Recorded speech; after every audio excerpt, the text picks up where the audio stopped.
मुख्यमंत्री देवेंद्र फडणवीस यांच्या सरकारनं राज्यातील 903 विकास प्रकल्पांची शासकीय मान्यता रद्द झाल्याची माहिती कालच समोर आली।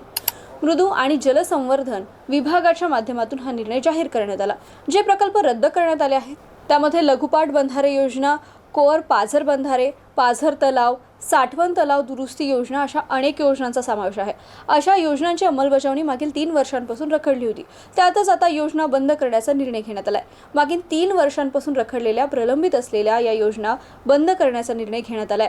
याचा फटका बीड जिल्ह्याला सर्वाधिक बसलाय। बीड जिल्ह्यामध्ये मागील 3 वर्षांपासून रखडलेल्या 17 सिंचन प्रकल्पांची मान्यता रद्द करण्यात आली आहे। दुष्काळी बीड जिल्ह्याला पाणीदार बनवण्यासाठी जलसंपदा विभागाकडून 17 जलसिंचन प्रकल्प मंजूर करण्यात आलेले होते। शासकीय मान्यतेसह निधी देखील मंजूर करण्यात आलेला होता।